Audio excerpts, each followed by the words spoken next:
지금이 새벽 4시 10분이에요. 4시 10분. 남들 다 자는 새벽에 그깟 화장실 한 번을 못 참아서 그렇게 물 크게 써야겠어요? 저는 이순애예요. 올해 72이죠. 제 고향은 충청도 작은 시골 마을인데 지금도 그곳을 떠나본 적이 거의 없어요.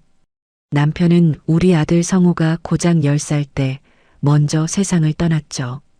그 뒤로 제 인생은 오직 아들 하나였어요. 남들은 과부라고 얕보고 아들놈 기죽을까봐 정말 안 해본 일이 없어요. 새벽엔 남의 밭에 가서 일하고 낮에는 제 작은 밭을 일구고 저녁엔 시장에 나가서 나물이며 채소며 자판을 깔았죠. 그렇게 억척같이 살았어요. 흙 묻은 돈 10,000원짜리 한 장을 벌어도 제 몸빼 바지 하나 사 입는 대신 성우 운동화 사 신기는 게 제 낙이었으니까요. 다행히 성우는 제 속 한 번 안 썩이고 잘 자라줬어요. 서울에 있는 좋은 대학교에 척 붙고 졸업하자마자 이름만 대면 다 아는 큰 회사에 취직했죠. 그놈이 첫 월급 받아왔다고 빨간 내복 한 벌 사왔을 때 그걸 붙잡고 얼마나 울었는지 몰라요. 이제 제 유일한 자랑은 아들이에요. 저 녀석이 서울에서도 제일 비싸다는 동네에 번듯한 아파트를 사서 장가까지 갔으니 저는 이제 죽어도 여한이 없다고 생각했죠. 며느리 서은이요? 깍쟁이처럼 생기긴 했지만 아들놈이 좋다고 하니 저도 좋았어요. 배운 사람이라 그런지 낭비 같은 거 안 하고 집을 어찌나 깔끔하게 꾸미고 사는지 꼭 텔레비전에 나오는 집 같았죠. 그렇게 자랑스러운 아들 집에 제가 정말 오랜만에 큰 마음 먹고 길을 나섰어요. 손주 녀석이 눈에 밟혀서요. 전화로 할미가 간다 하면 며느리가 싫어할까봐 일부러 연락은 안 했죠. 아들 녀석이 늘 그랬거든요. 엄마, 보고 싶으면 그냥 와요. 우리 집이 엄마 집이죠. 그 말을 저는 철석같이 믿었어요. 이번엔 빈손으로 갈 수가 없었어요. 손주 녀석이 훌쩍 큰 것 같아서 제가 직접 농사지은 쌀 한 포대랑 고춧가루, 그리고 동네 정육점 사장님을 며칠이나 볶아서 겨우 구해낸 최고 등급 한우 꽃등심을 잔뜩 끊었죠. 비싼 건 알지만 우리 성우랑 며느리, 손주가 맛있게 먹을 생각을 하니 돈이 하나도 아깝지 않았어요. 새벽 첫 차를 타고 서울로 향하는 내내 꾸러미가 무거운 줄도 몰랐어요. 오히려 마음이 날아갈 것 같았죠. 서울역에 내려서 아들 녀석이 알려준 대로 지하철을 타고 또 버스를 갈아타고 꼬박 2시간이 더 걸려서야 그 비싼 아파트 단지 앞에 도착했어요. 무슨 성처럼 높게 솟은 아파트를 보니 제 어깨가 다 으쓱해졌죠. 경비실에 나 1501호 할미 되는 사람이라고 하니 경비 아저씨가 신기하게 쳐다보면서 문을 열어주더군요. 그 무거운 짐들을 이고 지고 엘리베이터를 탔어요. 딩동. 드디어 아들 집 현관문 앞에 섰어요. 심장이 다 두근거렸죠. 초인종을 눌렀어요. 잠시 뒤 안에서 웅얼거리는 소리가 들리더니 문이 철컥 열렸죠. 며느리 서은이었어요. 그런데 제 얼굴을 본 며느리의 표정이 제가 기대했던 반가운 얼굴이 아니었어요. 뭐랄까, 꼭 봐서는 안 될 것을 본 사람처럼 얼굴이 싸늘하게 굳어 있었죠. 어머니, 웬일이세요? 연락도 없이. 아, 서은아. 내가 그냥 우리 강아지 보고 싶어서 왔지. 성우는 아직 안 왔니? 저는 애써 웃으며 그 무거운 짐들을 현관 안으로 밀어 넣으려 했어요. 바로 그 순간이었죠. 어머니, 잠시만요. 며느리가 아주 날카로운 목소리로 저를 막아섰어요. 저는 너무 놀라서 그 자리에 멈춰섰죠. 어머니, 그거 현관에 그냥 두세요. 바닥에 뭐 묻어요. 그리고 그 신발, 흙먼지 많으니까 밖에서 좀 털고 들어오시죠. 저는 제 발을 내려다봤어요. 시골에서 신던 낡은 운동화였죠. 흙이 좀 묻어 있긴 했지만 그렇다고 사람을 현관문 밖에 세워두고 말할 정도는 아니었거든요. 저는 어색하게 신발을 현관문 밖 복도 바닥에 탁탁 털었어요. 아, 알았다. 미안하다. 내가 정신이 없어서. 됐어요. 일단 들어오세요. 겨우 집 안으로 들어섰어요. 집 안은 여전히 텔레비전에서 보던 모델하우스 같았죠. 온통 하얀색이었어요.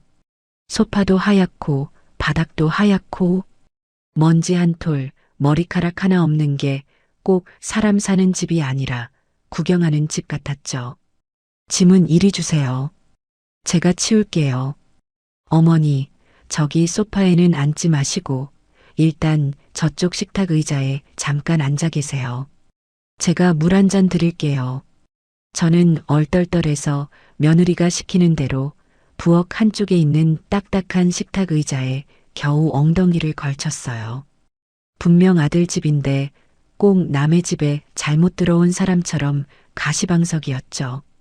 며느리는 제가 가져온 짐들을 못마땅한 표정으로 뒤적거렸어요. 쌀 포대를 보더니 한숨을 쉬더군요. 어머니, 저희 집 쌀 안 먹어요. 유기농 잡곡밥만 먹어요. 이건 어디다 두죠? 베란다에도 둘 데 없는데. 아, 그래. 그럼 그냥. 제 말이 끝나기도 전에 며느리가 정육점 봉투를 풀었어요. 핏물이 살짝 배어 나온 걸 보더니 얼굴을 찌푸리며 봉투를 싱크대에 던지다시피 했죠. 어머니, 이런 건 다음에 사오실 거면 그냥 백화점 상품권으로 주세요. 보관할 데도 없고 저 이런 거 손질 못해요. 냄새나서요. 그거 우리 성우가 제일 좋아하는 꽃등심인데. 내가 특별히. 성우 씨요? 성우 씨 요즘 다이어트해요. 기름진 거 안 먹어요. 그때였어요.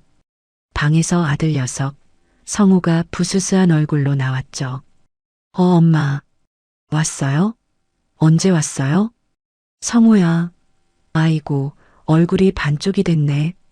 제가 너무 반가워서 식탁 의자에서 일어나 아들한테 가려는데 며느리가 제 앞을 또 막아섰어요. 어머니, 성우 씨 지금 막 일어났어요. 씻고 옷 갈아입어야 하니까. 일단 앉아 계세요. 성우 씨, 가서 씻어요. 엄마 오셨으니까. 아들 녀석은 알았어 하더니 제 얼굴 한번 제대로 보지도 않고 욕실로 쏙 들어가 버렸어요. 저는 정말 그 무거운 걸 이고 지고 그 먼 길을 달려왔는데 물 한 잔은커녕 따뜻한 말 한마디 듣지 못했죠. 저녁이 됐어요. 아들 녀석이 씻고 나와서야 겨우 제 옆에 앉더군요. 엄마 힘들었죠. 근데 왜 연락 안 했어요? 서은이가 깜짝 놀랐잖아요. 아니 그냥 너희들 얼굴 보고 싶어서. 그래도 다음부턴 꼭 연락하고 와요. 알았죠? 저는 그놈의 연락소리에 입이 바싹 마르는 것 같았어요. 저녁은 뭐 먹냐? 내가 너 좋아하는 거 사왔는데. 꽃등심, 엄마가 구워줄게. 우리 아들 몸보신해야지. 고기요? 제 말에 아들 녀석 얼굴이 환해지기도 전에 며느리가 주방에서 소리쳤어요. 어머니, 저희 집에서는 고기 잘 안 구워요. 냄새 배요. 아니, 며느리야. 그래도 이게 얼마나 좋은 건데. 금방 구워서 먹고 환기시키면 되지. 응? 성우도 먹고 싶어 하는 것 같은데. 아들 녀석이 며느리 눈치를 보며 나 괜찮은데. 그냥 시켜 먹을까? 하고 말끝을 흐렸어요. 됐어. 엄마가 해줄게. 금방 해. 저는 결국 부엌으로 가서 며느리가 던져놨던 그 꽃등심 봉투를 집어들었어요. 그때부터였어요. 며느리의 그 유난스러운 행동이 시작된 게요. 제가 고기를 굽기 시작하자마자 며느리가 거실 창문, 베란다 창문, 자기 방 창문까지 집안에 있는 창문이란 창문은 모조리 다 열어젖혔어요. 11월이라 밤바람이 꽤 찼는데도 말이죠. 서은아, 춥다. 창문 좀 닫고 하자. 어머니, 이래야 냄새가 빨리 빠져요. 아니, 이것도 부족하겠네. 그러더니 며느리가 주방 환풍기를 켰어요. 강도 아니고 터보로 눌렀는지 무슨 비행기 뜨는 소리가 났죠. 어머니, 이 벽지. 이거 이탈리아에서 수입한 실크예요. 냄새 배면 안 빠져요. 장인님이 한 장 한 장 손으로 붙이신 거라. 이거 한 폭에 얼마인 줄 아세요? 저 소파도 패브릭이라 고기 냄새 한 번 배면 몇 줄을 가요. 며느리는 쉴 새 없이 떠들어댔어요. 저는 그 차가운 바람을 맞으면서 시끄러운 환풍기 소리를 들으면서 그 비싼 꽃등심을 구웠어요. 아들 녀석은 그 와중에 소파에 앉아서 텔레비전만 보고 있더군요. 성우야, 이리 와서 밥 먹어. 제 말은 들리지도 않나 봐요. 성우 씨, 당신 엄마가 고기 다 구웠대. 와서 밥 먹어. 며느리가 소리를 지르니까 그제야 아들 녀석이 어슬렁어슬렁 식탁으로 왔죠. 그런데 며느리는 식탁에 앉지도 않았어요. 어머니, 저는 이따 샐러드 먹으려고요. 고기 냄새 때문에 속이 안 좋네요. 두 분이서 드세요. 그러고는 자기 방으로 쏙 들어가 버렸어요. 찬바람이 쌩쌩 들어오는 거실에서 저는 아들 녀석과 둘이 마주 앉아 그 비싼 고기를 먹었죠.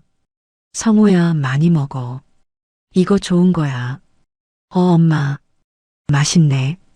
근데 좀 춥다. 창문 닫으면 안 돼? 네 마누라가 냄새 밴다고 저러는데 그냥 먹자. 아들 녀석은 몇 점 집어 먹더니 춥다면서 숟가락을 금방 내려놨어요. 제가 그 먼 길을 이고 지고 온 꽃등심은 그렇게 찬밥 신세가 됐죠. 식사가 끝나고 제가 뒷정리를 하려고 하니까 며느리가 방에서 뛰쳐나왔어요. 어머니, 그냥 두세요. 제가 할게요. 어머니는 그냥 소파에 앉아 계세요. 그 목소리가 어찌나 날카로운지. 그건 저를 배려하는 목소리가 아니라 당신이 만지면 더러워지니 가만히 있으라는 경고였죠. 며느리는 고무장갑을 팔꿈치까지 오는 걸로 끼고 제가 썼던 프라이팬을 세제를 3번이나 펌프질해서 닦더군요. 그리고는 집안 곳곳에 무슨 방향제를 미친 듯이 뿌려댔어요. 집안에 무슨 향수병을 쏟아부은 것 같았죠. 저는 그 꼴을 보다가 나 그냥 피곤해서 먼저 좀 들어갈란다 하고 자리에서 일어났어요. 아들 녀석은 엄마. 피곤하겠다. 쉬어요 하더니 소파에 아예 드러누워 버리더군요. 저는 그날 제 아들 집에서 제가 사온 고기 냄새 때문에 범죄자 취급을 받으며 그렇게 쫓기듯이 방으로 들어갔답니다. 그게 시작일 줄은 정말 꿈에도 몰랐죠. 제가 그날 저녁 쫓기듯이 들어간 방은 방이 아니었어요. 문을 여니까 퀴퀴한 냄새가 먼저 코를 찌르더군요. 며느리 서은이가 쓰는 옷방이었죠. 방 3칸짜리 아파트에서 손주 녀석 방 하나, 너희들 안방 하나 쓰고 나니 이 방이 남았던 모양이에요. 그런데 이 방은 사람이 자는 방이 아니었어요. 사방 벽에 무슨 백화점 명품관처럼 삐까번쩍한 선반이 달려 있었죠. 거기에는 며느리가 아끼는 가방이라는 것들이 꼭 주인님 모시듯 유리장 안에 하나씩 들어가 있었어요.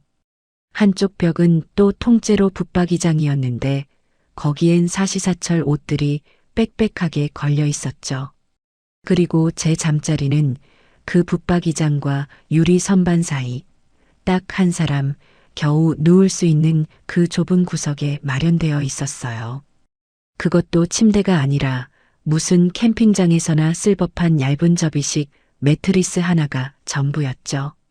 어머니, 방이 좀 좁죠? 저희가 짐이 많아서요. 따라 들어온 며느리가 말했어요. 아니다. 괜찮다. 나야 뭐 등만 붙이면 자는 사람인데. 근데 며느리야, 이 방은 좀 춥다. 정말이었어요. 안방이랑 거실은 후끈후끈하게 보일러를 돌리는지 덮기까지 했는데 이 방은 꼭 외풍이 부는 것처럼 싸늘했죠. 어머니, 이 방은 보일러 안 틀어요. 뭐? 보일러를 안 틀어? 네. 이 방은 제 옷이랑 가방 보관하는 방이라서요. 온도랑 습도에 엄청 예민하거든요. 여기 있는 옷들이랑 가방이 어머님, 웬만한 차 한 대 값보다 비싼 것들이에요. 너무 덥거나 습하면 가죽이 상하고 곰팡이 슬어요. 그래서 일부러 보일러 끄고 제습기 돌리는 방이에요. 기가 막혔죠. 늙은 시어미가 잘 방은 보일러를 안 튼다니요. 그것도 자기 옷이랑 가방 썩을까 봐요. 그럼 나는 이 추운 데서 자라고? 어머니, 그래서 제가 이거 준비했잖아요. 며느리가 붙박이장 맨 아래 칸에서 낡은 이불을 하나 꺼내더군요. 그것도 솜이 다 죽어서 이불인지 헝비인지 구분이 안 되는 빛바랜 담요 같은 거였어요. 이게 이불이냐? 네. 어머니, 저희 집엔 손님용 이불이 이거밖에 없어요. 저희가 쓰는 건 다 거위털이라 세탁 한 번 하려면 엄청 비싸고 번거로워요. 어머니가 쓰시기엔 이게 편할 거예요. 꼭 제가 그 비싼 거위털 이불이라도 덮으면 그 이불에 무슨 흙이라도 묻을까봐 걱정하는 투였죠. 그리고 어머니, 부탁 하나만 드릴게요. 뭔데? 여기 이 선반에 있는 가방들이요. 절대 만지지 마세요. 손자국 묻는 거, 저 딱 질색이거든요. 그리고 저 옷장의 옷들도 함부로 열어보지 마세요. 제가 다 순서대로 정리해 둔 거라 어머니가 만지면 제가 또 정리해야 해요. 알았다. 내가 너의 그 비싼 것들 만져서 뭐 하겠냐? 다를까봐 무서워서 만지지도 못하겠다. 아시면 됐어요. 그럼 푹 주무세요, 어머니. 쾅!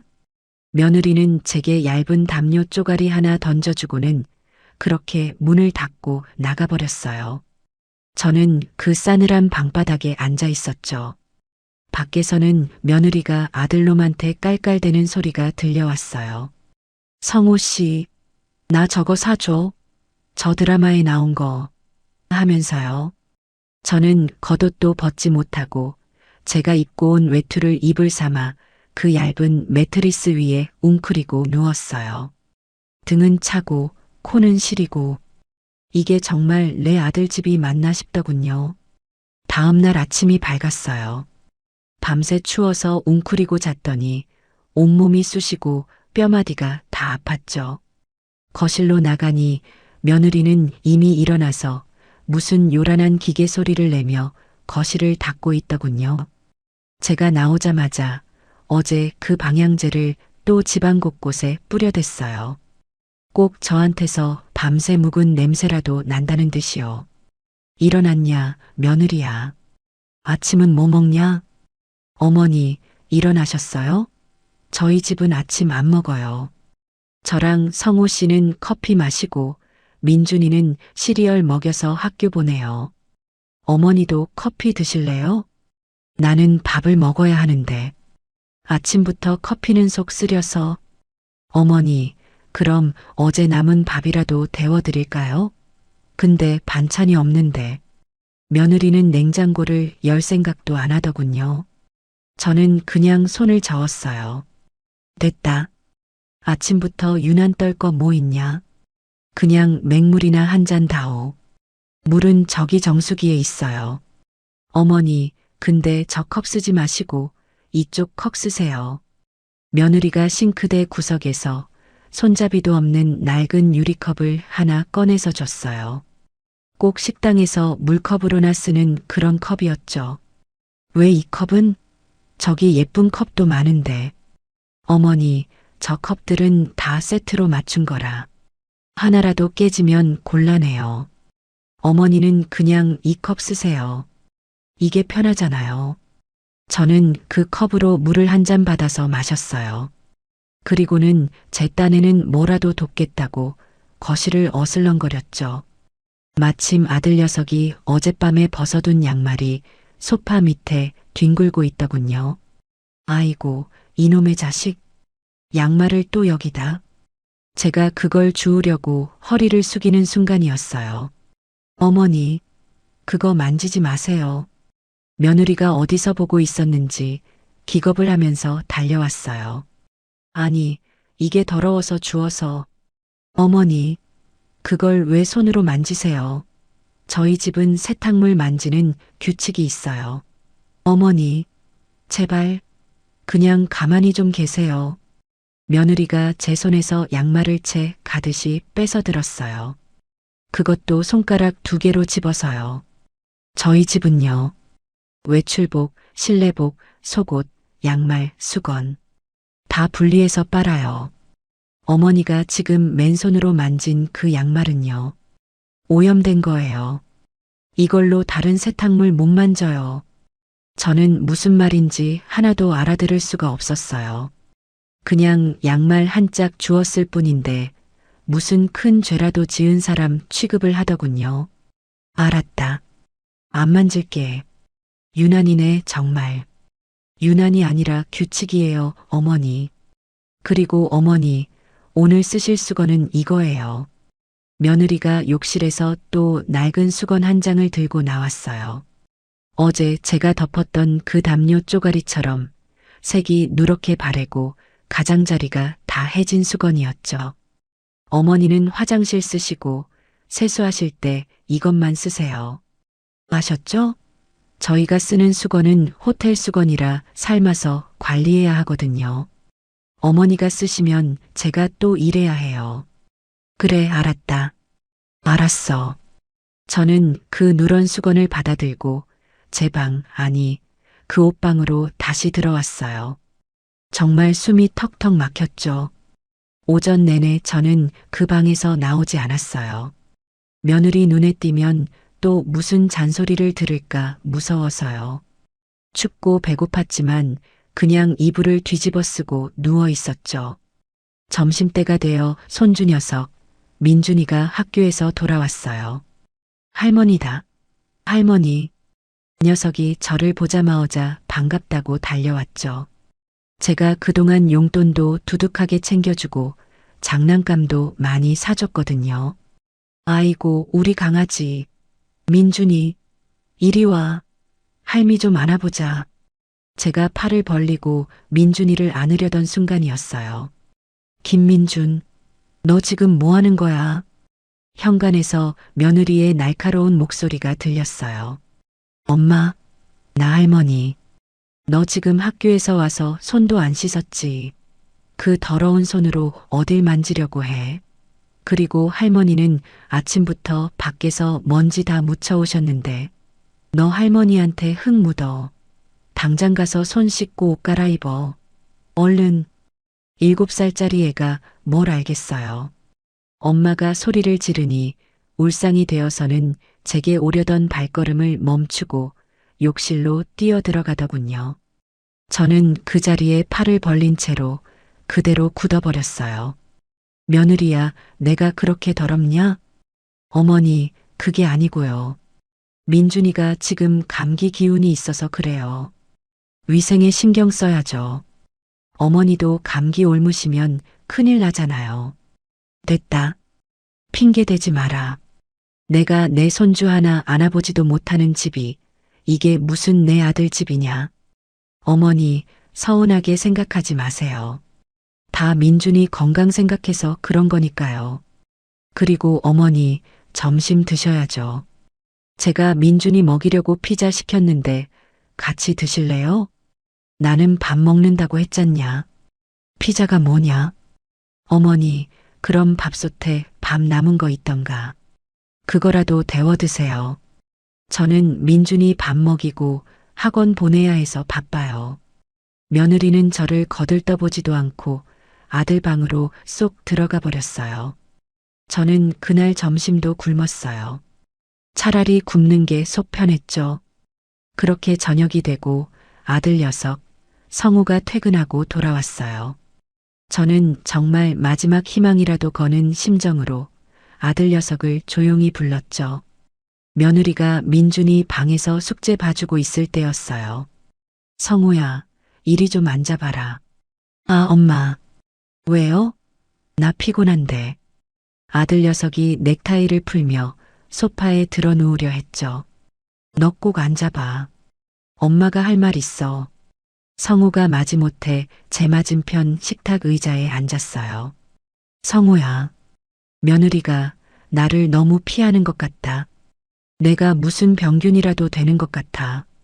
애도 못 만지게 하고 수건도 따로 쓰라고 하고 내가 그렇게 더럽냐고 이 어미가. 저는 정말 서러워서 목소리가 다 떨렸어요. 아들 녀석이 제 편을 좀 들어주길 바랐죠. 엄마 미안해. 내가 서은이한테 말할게. 이런 말이요. 그런데 아들 녀석은 제 얼굴은 보지도 않고 손에 쥔 핸드폰만 만지작거리더군요. 아, 엄마. 또 그 소리예요? 뭐? 엄마가 좀 맞춰줘요. 서은이가 원래 깔끔 떨어서 그래요. 유난 떠는 거 하루 이틀도 아니고. 그게 저 여자 스타일인 걸 어떡해요. 스타일? 사람이 사람을 무시하는데 그게 스타일이야? 무시라니요. 누가 무시했다고 그래요? 엄마 밥 굶겼어요? 아니면 잠 못 자게 했어요? 그냥 자기 물건 만지지 말라는 거 깨끗하게 하자는 건데 그게 그렇게 서운해요? 아들 녀석이 되려 저한테 짜증을 냈어요. 너는 이 어미가 그 좁고 추운 옷방에서 자는 건 아냐? 보일러도 안 틀어주는 방에서? 네. 옷방이요? 아, 그 방. 그 방 원래 추워요. 괜찮아요, 엄마. 감기 안 걸려요. 성우야. 아, 몰라요. 엄마, 그냥 며칠만 조용히 있다 가시면 안 돼요? 왜 자꾸 서은이 자극해요? 걔가 엄마한테 뭐라고 한 것도 아니잖아요. 그냥 자기 규칙 지키자는 건데 엄마가 이해를 좀 해줘요. 네. 아들 녀석은 제 말이 끝나기도 전에 자리에서 일어나 안방으로 들어가 버렸어요. 저는 그 자리에 한참을 멍하니 앉아 있었죠. 가슴이 찢어지는 것 같았어요. 내가 평생을 바쳐 키운 아들이 이제는 완전히 저 며느리 소나기에 들어가서 제 어미가 당하는 수모는 보이지도 않나 봐요. 그래, 알았다. 더 이상 기댈 곳이 없다는 걸 그때 깨달았죠. 그렇게 둘째 날 밤이 깊었어요. 저는 여전히 그 차가운 옷방 바닥에서 웅크리고 잠을 청했죠. 겉옷을 입고 며느리가 준 그 얇은 담요를 목까지 끌어덮었지만 한기가 뼛속까지 스며드는 것 같았어요. 저녁도 먹는 둥 마는 둥 하고 일찍 들어왔거든요. 거실에 앉아 있어 봤자 아들놈은 핸드폰만 보고 며느리는 저를 없는 사람 취급하는데 그 가시방석에 앉아 있느니 차라리 이 추운 방이 낫겠다 싶었죠. 밤이 깊어지니 낮에 굶고 저녁도 제대로 못 먹은 속이 쓰리기 시작했어요. 물이라도 한 잔 마셨으면 좋겠다 싶었지만 또 거실로 나가서 며느리가 정해준 그 손님 컵을 찾아 물을 마실 용기가 나지 않았죠. 그 정수기 버튼 누르는 소리마저 며느리 귀에는 천둥 소리처럼 들릴 것 같았거든요. 저는 그냥 꾹 참았어요. 늙으면 잠이 없다고 하잖아요. 저는 잠이 없는 게 아니라 너무 춥고 서러워서 잠이 오지 않았죠. 그렇게 뒤척이기를 몇 시간이나 했을까요? 새벽 4시쯤이었어요. 아니나 다를까 그놈의 신호가 또 오더군요. 제가 나이가 드니 소변이 자주 마려워서 밤에 꼭 한두 번은 깨거든요. 시골집에서는 아무것도 아니었죠. 그냥 일어나서 헛기침 한번 하고 화장실 다녀오면 그만이었으니까요. 하지만 여기는 아니었어요. 이 집은 며느리 이서은의 성이었고 저는 그 성에 몰래 들어온 침입자나 다름없었죠. 아랫배가 묵직해 오는데 정말 식은땀이 다 났어요. 참아야 한다. 아침까지 참아야 한다. 속으로 그렇게 되뇌었죠. 하지만 생리현상이라는 게 참는다고 참아지는 게 아니잖아요. 금방이라도 실수할 것처럼 아랫배가 뻐근해 왔어요. 이불에 실수라도 하는 날에는 며느리가 저를 정말 병균 취급하며 이 집에서 당장 쓸어낼 것 같았죠. 안 돼요. 가야 했어요. 저는 정말 제 인생에서 그렇게 조심스럽게 움직여 본 적이 없었어요. 매트리스에서 일어날 때도 소리가 날까봐 몇 분에 걸쳐서 천천히 몸을 일으켰죠. 그리고 방문을 열었어요. 끼익 소리라도 날까봐 문고리를 잡은 손에 힘을 꽉 주고 정말 1mm씩 그렇게 천천히 문을 열었죠. 다행히 소리는 나지 않았어요. 까치발을 들었어요. 양말도 신지 않았죠. 맨발이 그 차가운 대리석 바닥에 닿는 감촉이 싫었지만 지금은 그게 문제가 아니었어요. 거실은 칠흑같이 어두웠죠. 저 멀리 안방문이 굳게 닫혀 있는 게 보였어요. 그 안에서 아들 내외가 자고 있겠죠. 저는 숨도 제대로 쉬지 못하고 한 걸음, 한 걸음 그렇게 거실 화장실을 향해 갔어요. 드디어 화장실 문 앞에 섰어요. 또 하나의 관문이었죠. 이 문을 열고 닫는 소리, 그리고 안에 들어가서 불을 켜는 딸깍 소리. 저는 불을 켜는 건 포기했어요. 어둠 속에서 더듬거리더라도 소리를 내지 않는 게 더 중요했죠. 문고리를 잡고 천천히, 아주 천천히 돌렸어요. 그리고 문을 살짝 밀었죠. 다행히 화장실 문도 소리 없이 열렸어요. 저는 어두컴컴한 화장실 안으로 쏙 들어갔어요. 그리고 다시 문을 닫을 때도 문이 쾅 하고 닫히지 않도록 문이 문틀에 닿기 직전에 손으로 잡아 세우며 닫았죠. 후. 그제야 겨우 숨을 내쉴 수 있었어요. 어둠 속에서 변기를 더듬더듬 찾아 이를 봤죠. 정말 시원했어요. 그 지옥 같던 압박감이 사라지는 기분이었죠. 이제 마지막 가장 큰 관문이 남았어요. 물을 내리는 거였죠. 저는 변기 물 내리는 손잡이 앞에서 한참을 망설였어요. 이 소리는 제가 어떻게 할 수가 없잖아요. 이 아파트가 얼마나 조용한지 이 새벽에 물 내려가는 소리는 아마 온 집안을 쩌렁쩌렁 울리게 뻔했거든요. 그냥 나갈까? 아니야, 그래도 늙은이가 물은 내려야지. 그걸 보고 며느리가 또 뭐라고 하면 어떡해. 어차피 이래도 욕먹고 저래도 욕먹을 바에는 그래도 사람 도리는 하고 욕먹는 게 낫겠다 싶었어요. 저는 눈을 딱 감고 손잡이를 눌렀어요. 차. 세상에.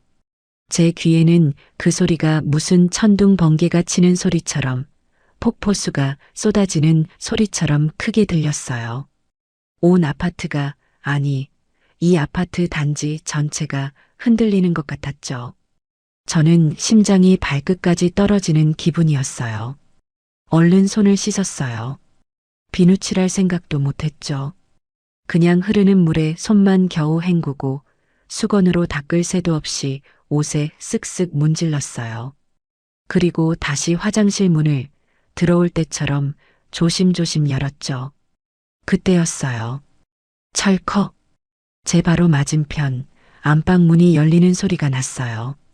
그리고 어둠 속에서 머리를 산발한 며느리 서은이가 마치 귀신처럼 하얗게 질린 얼굴로 저를 노려보고 있었죠. 어머니. 그 목소리는 잠결에 나온 목소리가 아니었어요. 분노로 가득 찬 아주 날카롭고 찢어지는 소리였죠. 아, 서은아. 깼니? 내가 조용히 한다고 했는데. 저는 너무 놀라서 말을 더듬었어요. 지금 몇 시인 줄 아세요, 어머니? 그게 내가 화장실이 너무 급해서. 지금 새벽 4시 10분이에요. 4시 10분. 사람 다 자는 이 새벽에 그깟 화장실 한 번을 못 참으셔서 물소리를 그렇게 요란하게 내셔야겠어요.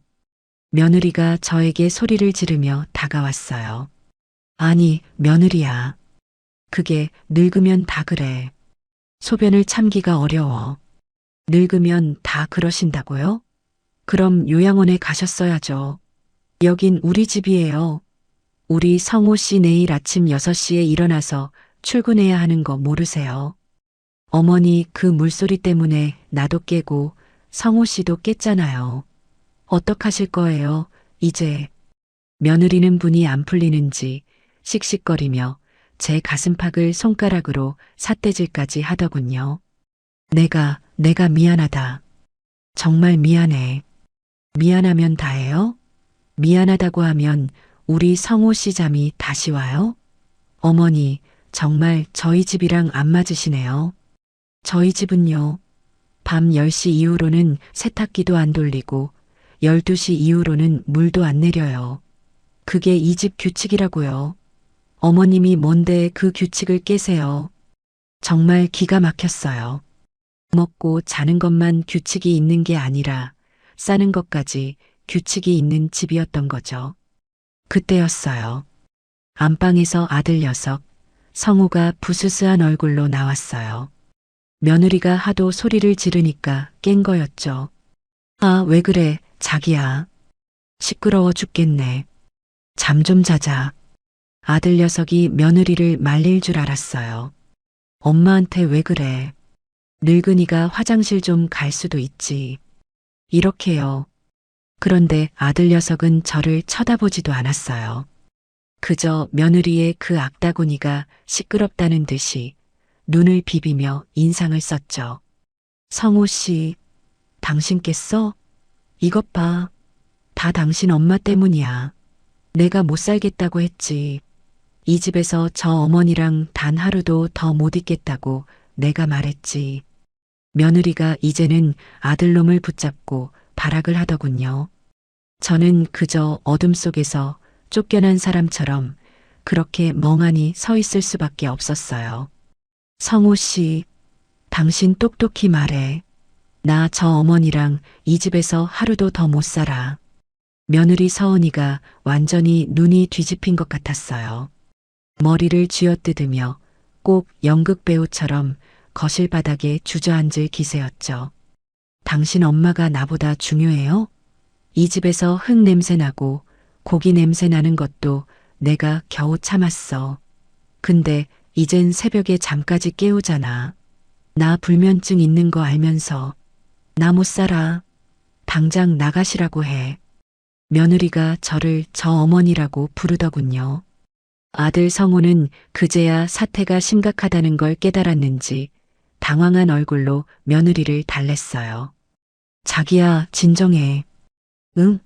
엄마, 일단 방에 들어가요. 날 밝으면 얘기해요. 아들 녀석이 저더러 그 추운 옷방으로 다시 들어가라고 손짓을 했어요. 방에? 안 돼. 절대 안 돼. 며느리가 펄쩍 뛰며 일어났어요. 오늘 당장 가시라고 해. 지금 당장. 저분이 이 집에서 1분이라도 더 있으면 내가 나가. 민준이 데리고 당장 친정 갈 거야.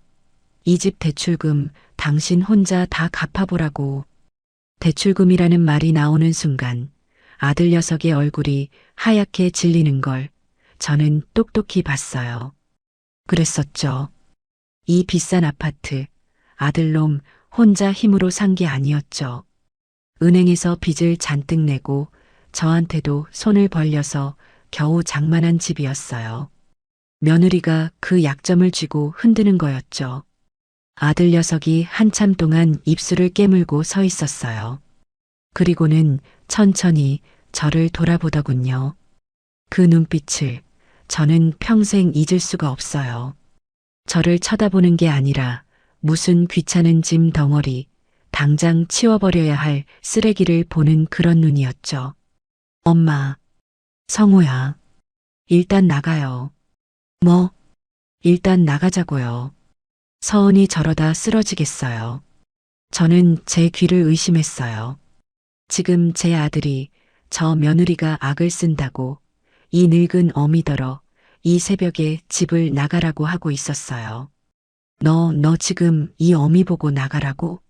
엄마가 잘못했잖아요.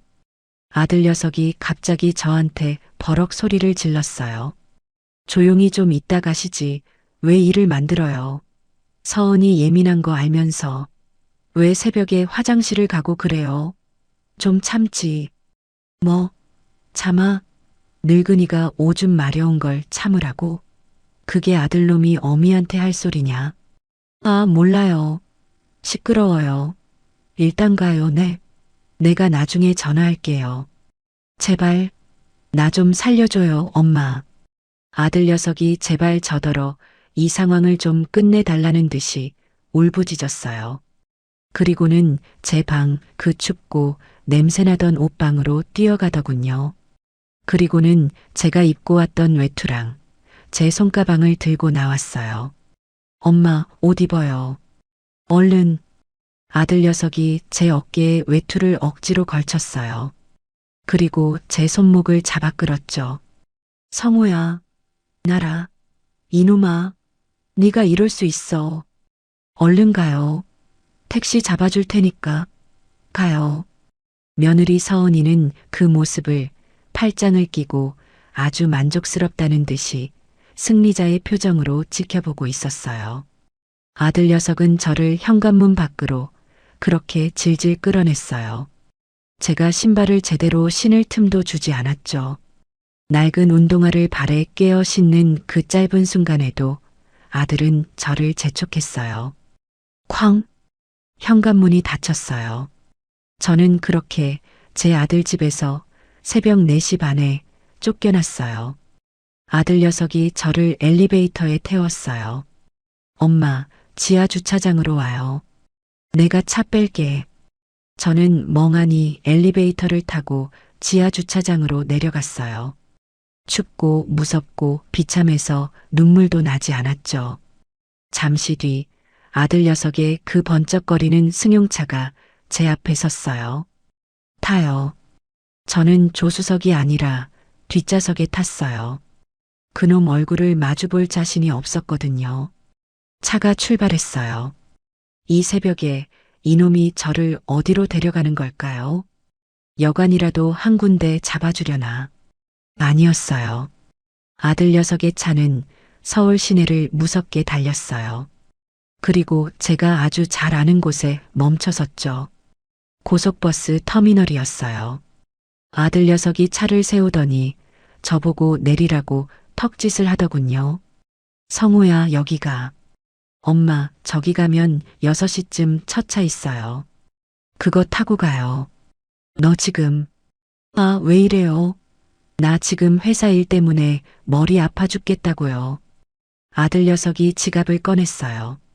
그리고는 5만 원짜리 2장을 꺼내서 제 외투 주머니에 억지로 쑤셔 넣었어요. 엄마, 미안해요. 서은이가 원래 좀 저래. 좀 쉬면 괜찮아질 거예요. 도착하면 전화해요. 아니, 내가 나중에 할게요. 나 피곤해. 성우야. 저는 그 돈을 다시 끄집어내서 아들놈 얼굴에 던져버리고 싶었어요. 하지만 그럴 힘도 없었죠. 얼른 내려요. 나 출근해야 돼. 아들 녀석이 제게 내리라고 재촉했어요. 저는 차에서 내렸어요. 새벽 5시. 아직 해가 뜨려면 멀었죠. 터미널 앞은 휑한 바람만 불었어요. 제 아들 녀석은 제가 차에서 내리자마자 쌩하니 차를 돌려 사라져버렸어요.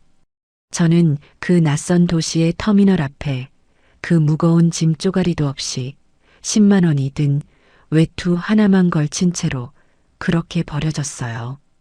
밤새 저를 괴롭혔던 그 한기보다 지금 제 마음이, 제 뼛속이 더 시리고 아팠죠. 저는 그 자리에 서서 아들 녀석의 차가 사라진 그 어두운 길을 한참이나 바라봤어요. 새벽 고속버스 터미널 대합실은 휑했어요. 제 아들놈 성우가 저를 그 차가운 아스팔트 바닥에 버리고 사라진 뒤 저는 한참을 그 자리에 못 박힌 듯이 서 있었죠. 차가운 새벽 공기가 제 외투를 뚫고 들어와 뼈마디를 시리게 했어요. 하지만 그 추위보다 더 저를 떨게 만든 건 제 가슴 속에서부터 차오르는 그 서늘한 배신감이었어요. 저는 10만 원.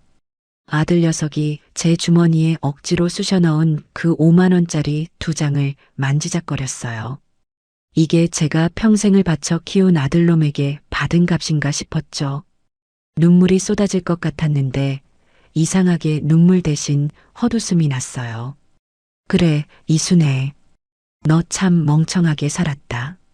무거운 발걸음을 겨우 옮겨 터미널 안으로 들어갔어요. 대합실에는 저처럼 첫 차를 기다리는 사람들 몇몇이 띄엄띄엄 앉아 있었죠. 저는 가장 구석진, 새로 된 차가운 의자에 몸을 구겼어요. 엉덩이가 닿는 순간 그 냉기가 제 심장까지 전해지는 것 같았죠. 어디서부터 잘못된 걸까? 저는 멍하니 맞은편 벽에 걸린 텔레비전만 바라봤어요. 소리는 꺼져 있고 화면만 번쩍거리고 있었죠. 제가 뭘 그렇게 잘못했을까요? 평생을 아들 하나만 보고 남한테 손가락질 안 당하게 키우려고 발버둥 친 죄밖에 없었어요. 남편 일찍 가고 성우가 10살 때부터 저는 남자가 하는 막일, 여자가 하는 험한 일 가리지 않았어요. 성우가 중학교 때였죠. 그놈이 수학여행 간다고 들떠 있는데 반에서 자기만 좋은 운동화가 없다고 풀이 죽어 있더라고요. 제가 그걸 외면할 수가 없었어요. 그날 밤 읍내 금은방에 찾아갔죠.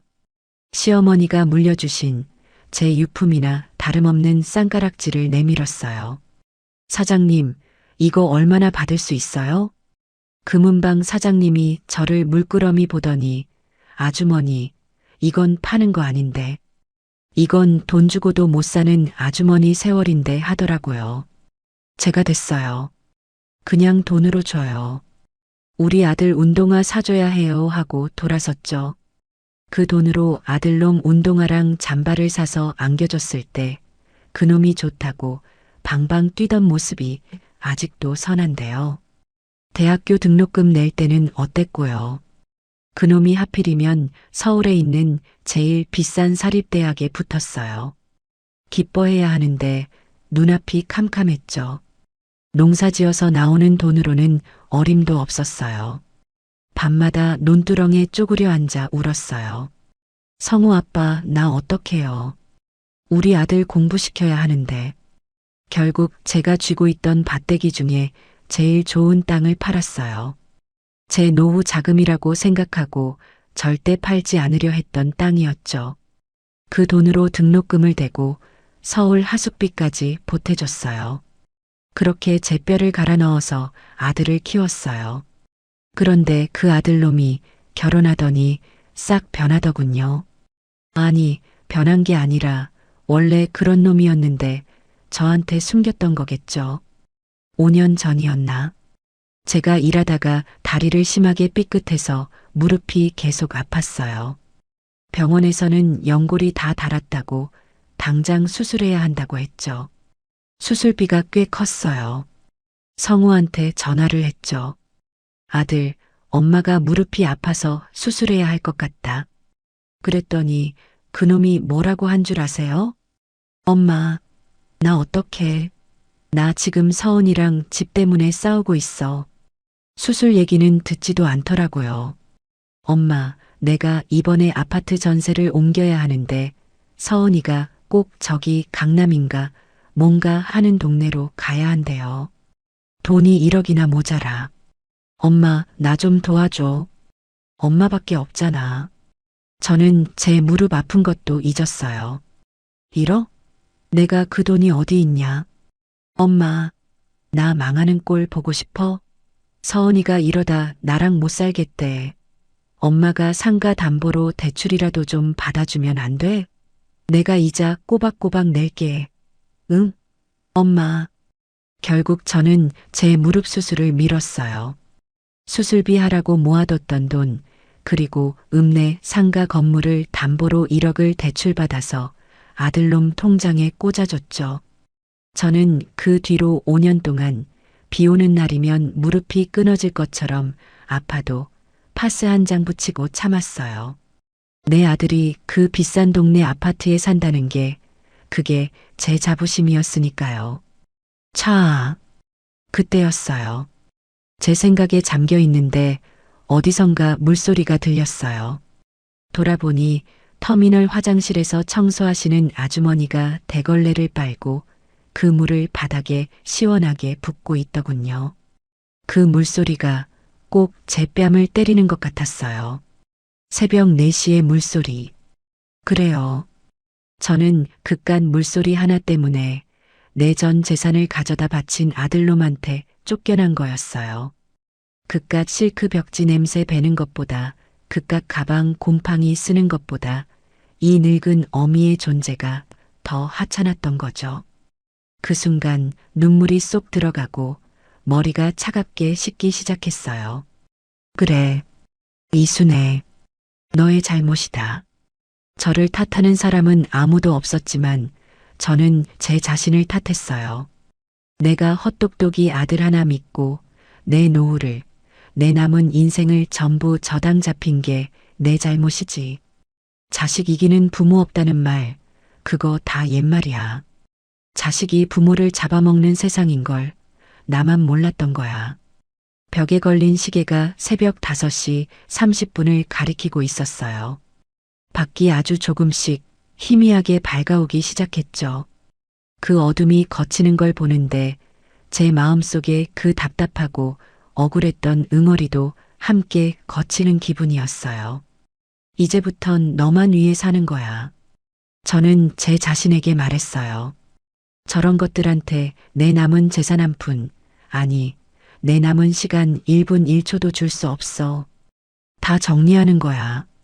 저는 그 차가운 쇠 의자에서 벌떡 일어났어요. 웅크리고 있느라 쑤셨던 허리가 꼿꼿하게 펴지는 것 같았죠.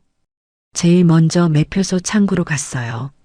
아가씨, 고향 가는 거 첫 차 제일 빠른 걸로 한 장 줘요.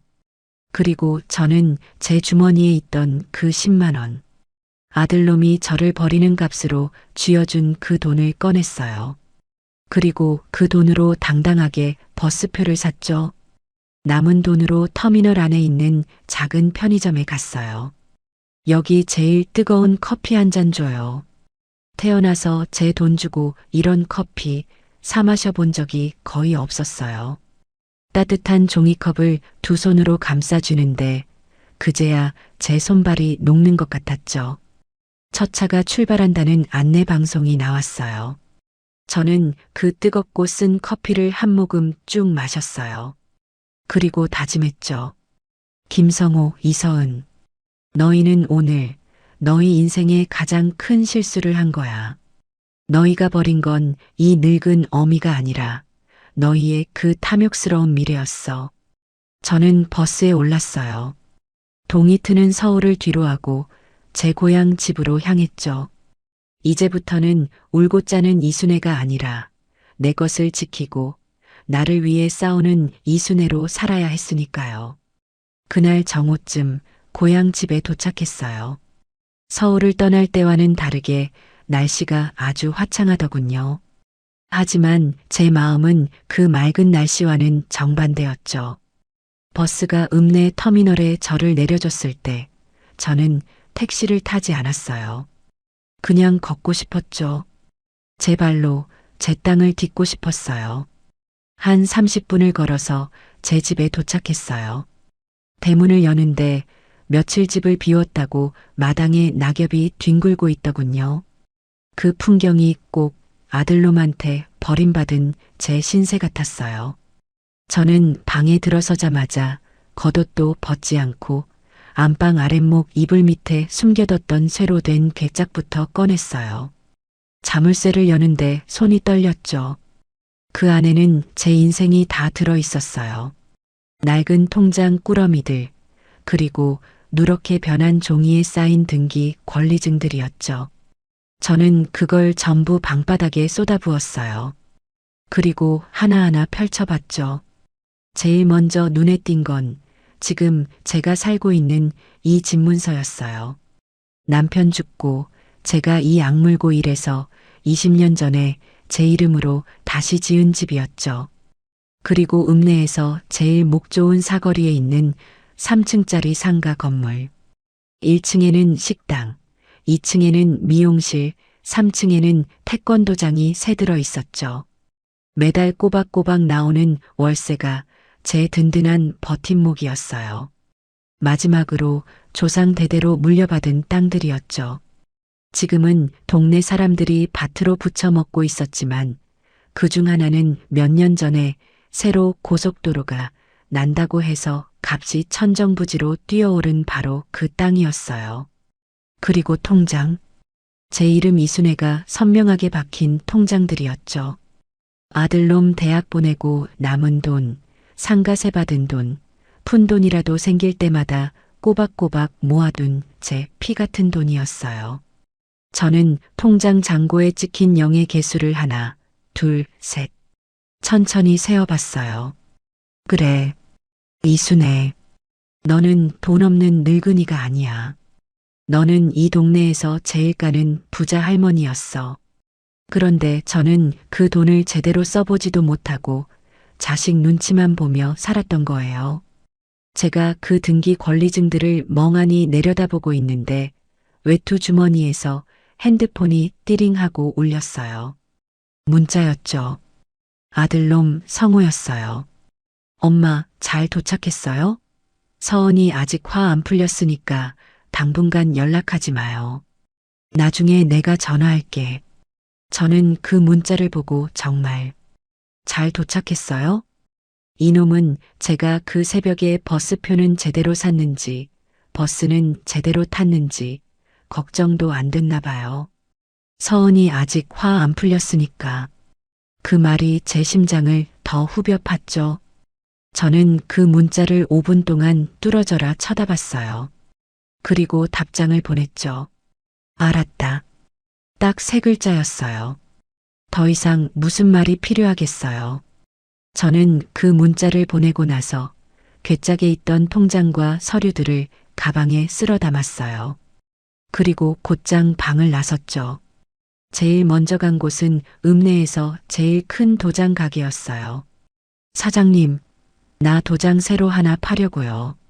아이고, 순애 어르신. 웬일이세요? 인감 도장 새로 파시게요? 아니요. 그냥 쓸 도장 말고 아주 비싸고 좋은 걸로. 용이 승천하는 모양이나 뭐 그런 거 없어요? 제일 비싼 걸로 파줘요. 오늘 당장. 사장님이 옥으로 된 비싼 도장들을 보여주더군요. 저는 그 중에서 제일 크고 묵직한 걸로 골랐어요.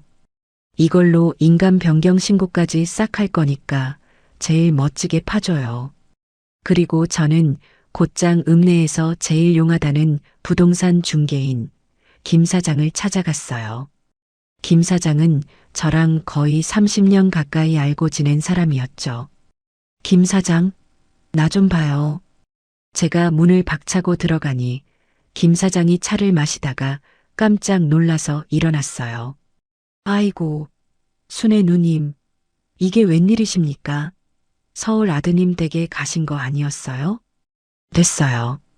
앉아요. 할 말 있으니까. 저는 김 사장 맞은편에 앉아 가방에서 서류 뭉치를 꺼내 테이블 위에 탁 소리나게 올려놨어요. 김 사장, 나 이거 다 팔려고요. 김 사장이 눈이 동그래져서 그 서류들을 쳐다봤어요. 누님, 이게 지금 무슨 상가 건물이랑 땅 문서잖아요. 이걸 다 파신다고요? 왜요? 무슨 일 있으세요? 성우가 또 사고 쳤어요? 그런 거 아니니까 묻지 마요. 그냥 팔아줘요.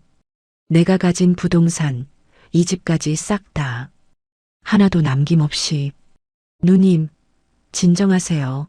아니, 이 땅은 지금 고속도로 때문에 값이 금값인데 이걸 왜 팔아요? 조금만 더 갖고 계시면 부르는 게 값이에요. 김 사장이 저를 말렸어요. 그래서 팔라는 거예요. 지금 제일 비쌀 때 나 현금 필요해요. 아주 많이. 김 사장이 나 좀 도와줘야겠어. 아니, 그래도. 김 사장, 나랑 몇 년 봤어요? 그게 벌써 30년이다. 내 성격 알죠? 나 한 번 말한 거 2번 말 안 해요. 이거 다 팔아줘요. 대신 조건이 있어요. 저는 김 사장을 똑바로 쳐다봤죠. 첫째, 무조건 조용하게 처리해야 해요. 내가 이거 판다고 동네방네 소문나면 안 돼요. 특히 우리 아들놈 귀에 들어가면 절대 안 돼요. 할 수 있어요? 김 사장이 마른 침을 삼키더군요. 둘째, 무조건 현금으로 받아야 해요. 제일 빨리 살 수 있는 사람으로 붙여줘요. 시세보다 조금 덜 받아도 상관없어요. 나는 시간이 없어요. 2달 안에 다 끝내야 해요. 누님, 2달 안에는 너무. 김 사장, 수수료 법에서 정한 거 2배로 줄게요. 제 말에 김 사장의 눈이 흔들렸어요. 정말 그렇게 하실 거예요?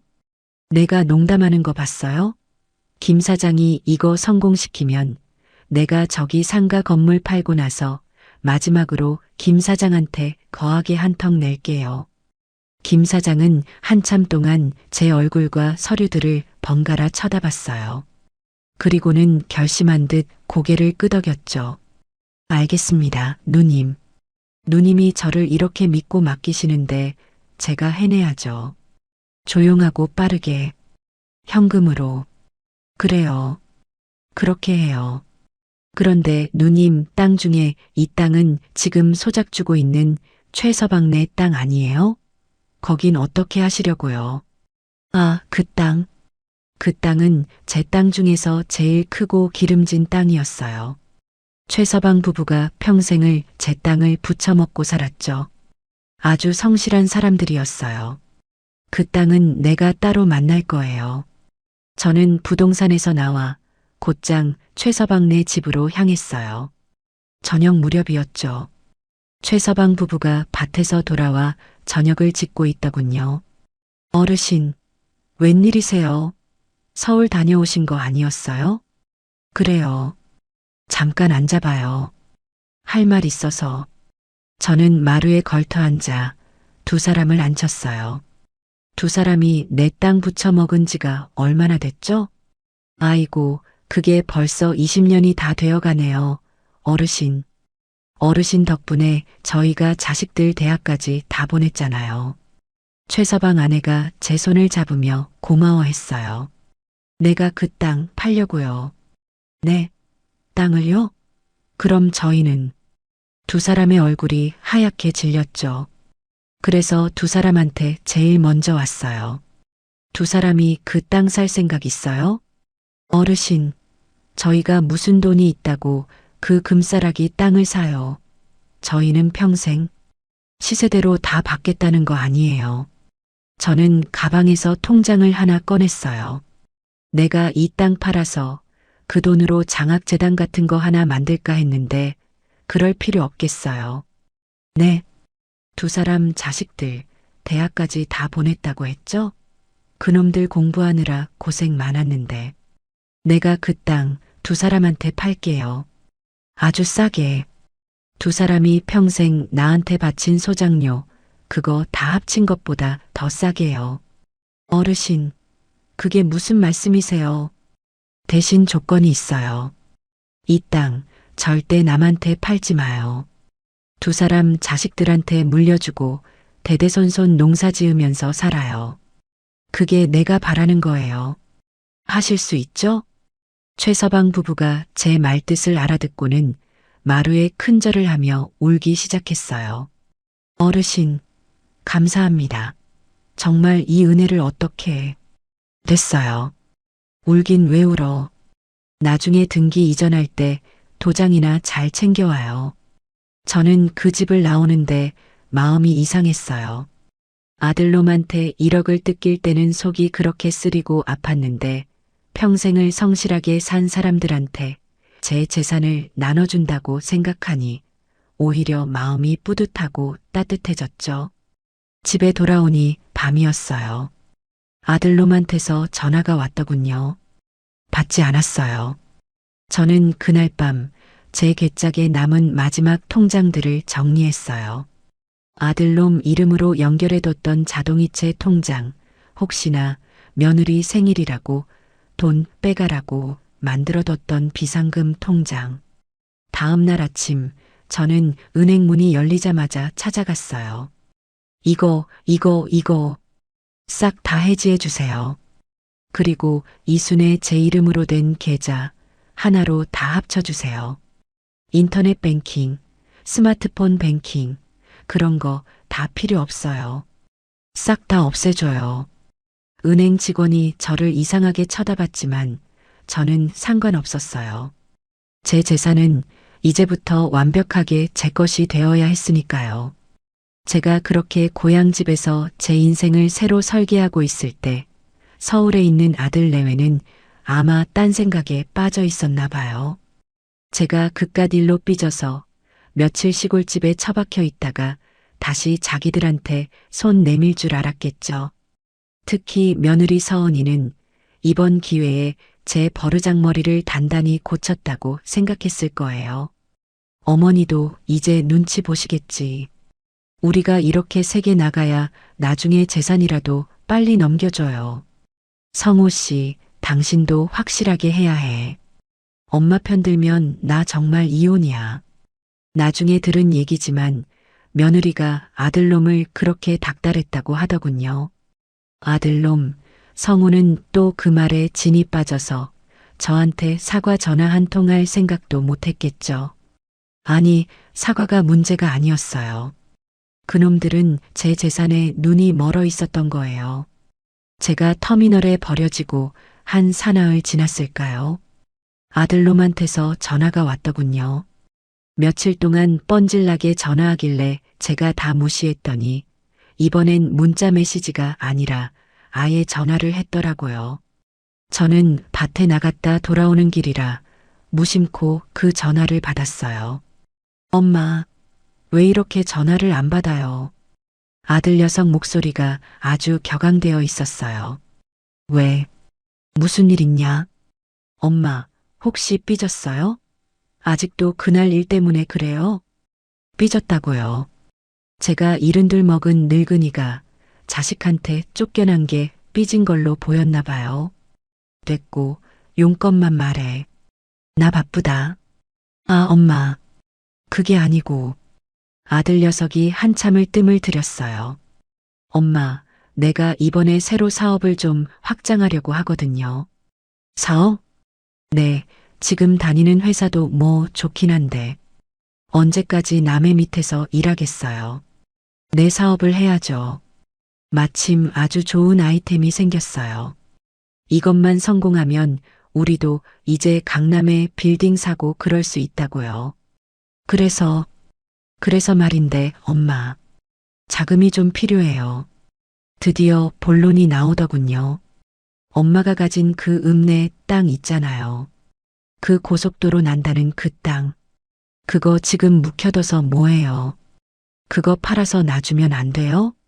저는 그 말을 듣고 읍내 한복판에 서서 그냥 그 자리에 얼어붙었어요.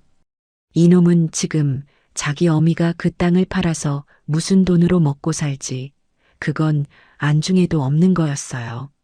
아니면 엄마, 팔기 좀 그러면 그거 담보로 대출이라도 좀 받게. 서은이가 그러는데 그거 엄마가 깔고 앉아 있어 봤자 세금만 나온다고. 어차피 나중에 다 우리한테 줄 거 아니에요? 그냥 지금 미리 준다고 생각하고 우리한테 넘겨요. 우리가 알아서 할게요. 우리가 알아서 할게요. 그 말이 그 며느리 서은이가 저한테 했던 말이랑 토씨 하나 안 틀리고 똑같았어요. 성우야. 네, 엄마. 그렇게 해줄 거죠? 이게 우리 가족 미래가 달린 일이에요. 너는 내가 그날 새벽에 어떻게 쫓겨났는지 잊었냐? 아, 엄마. 또 그 소리. 그건 서은이가 예민해서 그런 거라니까요. 엄마가 좀 이해하라니까. 그것보다 이게 더 중요하잖아요. 엄마도 우리 성우가 큰 사업가 되는 거 보고 싶지 않아요? 저는 그냥 전화를 끊어버렸어요. 더 이상 들을 가치가 없었죠. 그런데 그날 저녁 더 기가 막힌 일이 벌어졌어요. 전화가 또 울리더군요. 이번엔 모르는 번호였어요. 받을까 말까 하다가 받았죠. 어머니, 저예요, 서은이에요. 며느리 이서은이었어요. 제 번호를 차단했더니 다른 전화로 걸었나 봐요. 무슨 일이냐? 어머니, 성호 씨한테 얘기 들으셨죠? 우리 사업하는 거. 어머니, 정말 잘 생각하셨어요. 이제라도 저희한테 재산 넘겨주시면 저희가 어머니 늙어서 호강시켜 드릴게요. 내가 언제 넘겨준다고. 에이, 어머니. 튕기시기는. 성호 씨가 엄마 설득 못하면 자기가 죽는다고 난리예요. 어머니, 그냥 그 땅 저희 명의로 돌려주세요. 그게 제일 깔끔해요. 어머니, 듣고 계세요? 그 땅 그거 그냥 저희 주세요. 저희가 알아서 서류 다 꾸미고 할게요. 어머니는 그냥 도장만 찍으시면 돼요. 아니, 도장도 필요 없겠다. 어머니 인감증명서랑 신분증만 저희한테 보내주세요. 저희가 알아서 다 처리할게요. 세상에, 며느리 입에서 나온다는 소리가 시어머니 재산을 통째로 자기들한테 넘기라는 거였어요. 어머니, 그리고요. 그 상가 건물도 어차피 관리하기 힘드시잖아요. 그것도 저희한테 맡기세요. 저희가 건물 팔아서 더 좋은 거 사든지 아니면 사업 자금에 보태 쓰든지 할게요. 어머니, 그 집도요. 시골집 그거 팔아서 뭐 하시겠어요? 그냥 그만해라. 네, 그만하라고 했다. 제 목소리가 하도 차가워서 며느리도 순간 놀란 것 같더군요. 어머니, 왜 화를 내세요? 다 어머님 편하게 해드리려고. 너희가 뭔데 내 재산을 탐내. 내가 너희한테 10원 한 장이라도 준다고 한 적 있어? 어머니, 지금 그게 무슨 말씀이세요? 저희가 자식인데. 당연히 어머님 재산은 우리 거죠. 안 그래요? 늙어서 혼자 그 돈 다 쥐고 있다가 어디 요양원 같은 데 가서 다 뺏기실 거예요? 요양원. 그 말이 제 귀에 딱 박혔어요. 그래, 요양원. 좋은 생각이다. 네, 어머니 지금 끊어라. 나 바쁘다. 그리고 다시는 이 번호로 전화하지 마라. 니들 번호, 니들 목소리. 듣기만 해도 속이 울렁거리니까. 저는 전화를 끊었어요. 그리고 그 번호도 바로 차단해버렸죠. 며칠 뒤 부동산 김 사장한테서 전화가 왔어요. 누님, 됐습니다. 상가 건물, 임자 나타났어요. 아주 돈 많은 서울 양반인데 현금으로 바로 사겠답니다. 잘했어요. 그럼 계약 날짜 잡아요. 그런데 누님, 아드님이 어찌하시고 아까부터 저한테 전화를. 뭐라고요? 성호가? 네. 우리 엄마 건물 왜 파시냐. 엄마가 지금 판단력이 흐리신 것 같다. 아들인 나랑 상의 없이 진행하는 건 무효다 막 이러면서 소리를 지르시던데요. 누님, 이거 정말 신경 쓰지 마요, 김 사장. 그 건물 명예 누구 거예요? 그야 당연히 누님. 그럼 됐어요. 계약 진행해요. 그놈이 와서 행패 부리거든 나한테 바로 전화해요. 내가 가서 아주 깡그리. 저는 이가 갈렸어요. 벌써부터 제 재산이 자기 것인 줄 알고 김 사장한테까지 전화를 해서 그 난리를 쳤다니요. 그날 오후 제 핸드폰이 불이 났어요. 아들놈한테서 온갖 문자가 쏟아졌죠. 엄마, 지금 뭐 하는 거야? 왜 내 허락도 없이 건물을 팔아? 그 부동산 사기꾼이지. 당장 그 계약 취소해. 서은이가 엄마 침에 걸린 것 같다고 난리야. 당장 서울로 올라와. 엄마, 엄마 재산 내가 지켜줄게. 당장 나한테 맡겨.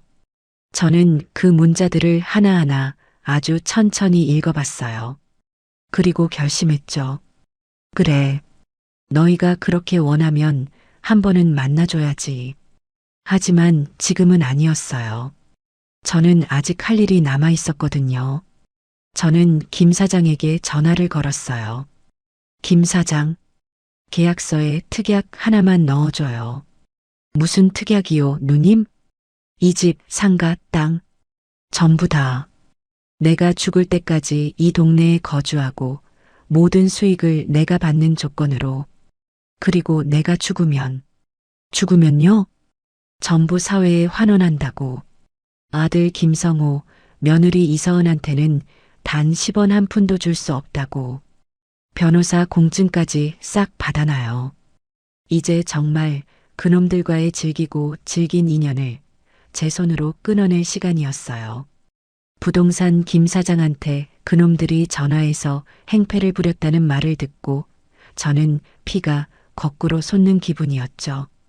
내가 지금 정신이 흐리다고요? 아들 허락 없이 재산을 판다고요? 그놈들은 정말 제가 늙고 병들어서 자기들 소나기에 꼼짝없이 잡혀 있는 줄 알았나 봐요.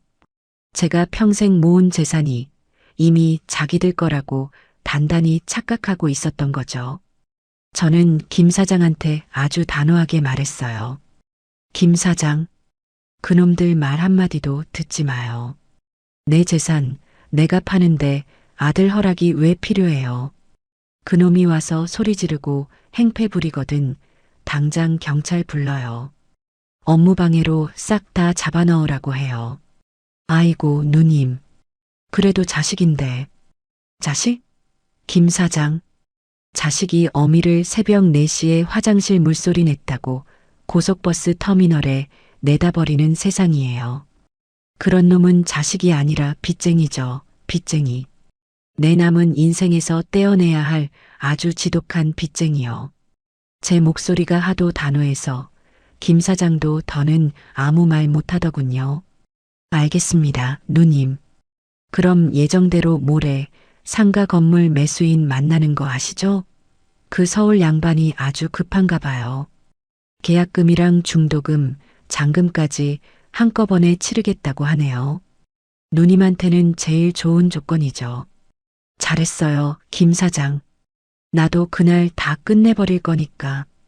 변호사 사무실도 그 건물 1층에 있는 대로 잡아요. 오고 가기도 귀찮으니까. 네. 변호사는 왜?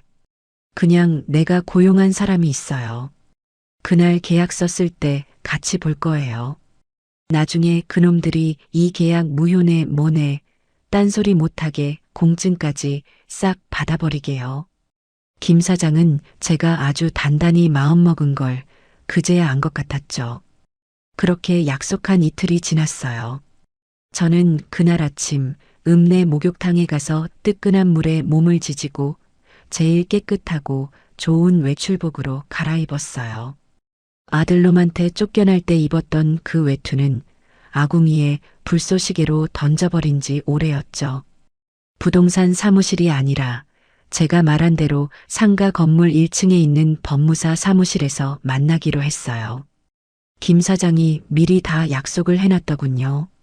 사무실에 들어서니 김 사장이랑 서울에서 왔다는 멀끔하게 생긴 중년 남자, 그리고 제가 따로 부른 박 변호사가 미리 와서 저를 기다리고 있었어요. 아이고, 이순애 어르신, 오셨습니까? 김 사장이 저를 깍듯이 맞았죠. 기다리게 해서 미안해요. 어디 서류는 다 준비됐어요? 그럼요, 누님. 이쪽이 이번에 상가 인수하실 이 사장님이십니다. 인사하세요. 서울에서 온 이 사장이라는 사람이 저한테 공손하게 인사를 하더군요. 말씀 많이 들었습니다. 어르신. 이렇게 좋은 건물을 저한테 넘겨주셔서 감사합니다. 약속대로 대금은 오늘 전부 현금으로 처리하겠습니다. 그래요. 잘 부탁해요. 저는 자리에 앉았어요. 박 변호사가 제 옆에 바싹 붙어 앉아 계약서를 꼼꼼하게 검토하기 시작했죠. 어르신, 서류는 문제 없습니다. 시세보다 조금 싸게 내놓으셨지만 현금으로 바로 받는 조건이니 어르신께 불리한 건 없습니다. 됐어요. 그냥 도장 찍게 해줘요. 제가 가방에서 새로 판 그 옥도장을 꺼내려는 순간이었어요. 쾅! 법무사 사무실 유리문이 부서져라 열렸어요. 그리고 제 예상대로 그 두 놈이 제 아들 김성우와 며느리 이서은이 숨을 헐떡거리면서 들이닥쳤죠. 며느리 얼굴은 화장도 못했는지 아주 엉망이었고 아들놈 넥타이는 비뚤어져 있었어요. 엄마, 지금 뭐 하는 거야? 아들놈이 소리를 지르며 저한테 달려왔어요. 어머니, 미쳤어요? 여기서 지금 도장 찍으려고 했어요? 우리 재산을 함부로 팔려고 했냐고요. 며느리 서은이는 저보다 더했죠. 다짜고짜 테이블 위로 달려들어서 계약서를 와락 움켜쥐려고 했어요. 박 변호사가 그걸 재빨리 막아섰죠. 지금 뭐 하시는 겁니까? 당신들 누구예요? 누구냐고? 내가 이 집 아들이다. 이 여자, 이순애, 우리 엄마라고. 근데 지금 우리 엄마가 치매가 와서 제정신이 아니야. 당신들 사기꾼이지. 우리 엄마 꼬드겨서 재산 빼돌리려는 거지. 성우가 김 사장 멱살이라도 잡을 것처럼 달려들었어요. 아니, 성우 씨, 이게 무슨 짓이야? 누님한테. 닥쳐. 너도 한패지. 너 이 동네에서 우리 엄마 재산 많은 거 아니까 둘이 짜고 치는 거지. 안 그래? 아들놈이 눈이 완전히 뒤집혔더군요. 그때 며느리 서은이가 저한테 달려들었어요. 어머니, 정신 차리세요. 이 돈이면 우리 민준이가 유학을 가고 우리가 평생을 먹고 살 수 있는 돈이에요. 그걸 왜 생판 모르는 남한테 팔아요. 어머니, 지금이라도 늦지 않았어요. 이 계약 무효라고 해요. 얼른. 며느리가 제 팔을 붙잡고 흔드는데 그 소나기 힘이 어찌나 센지 팔이 다 아팠죠. 사무실은 순식간에 아수라장이 됐어요. 건물 사러 온 이 사장님은 어이가 없다는 얼굴로 저와 그놈들을 번갈아 쳐다봤고 법무사 직원은 전화기를 들고 경찰에 신고를 해야 하나 말아야 하나 안절부절 못하고 있었죠. 저는 그 난리통 속에서 가만히 앉아 있었어요. 그리고 제 팔을 붙잡은 며느리의 손을 아주 천천히 그리고 세게 떼어냈죠. 어머니, 시끄럽다. 제 목소리는 아주 낮고 차가웠어요. 지금 여기서 누가 치매고 누가 제정신이 아닌 것 같냐? 저는 그 두 놈을 천천히 둘러봤어요. 성우야, 엄마, 정신 차려.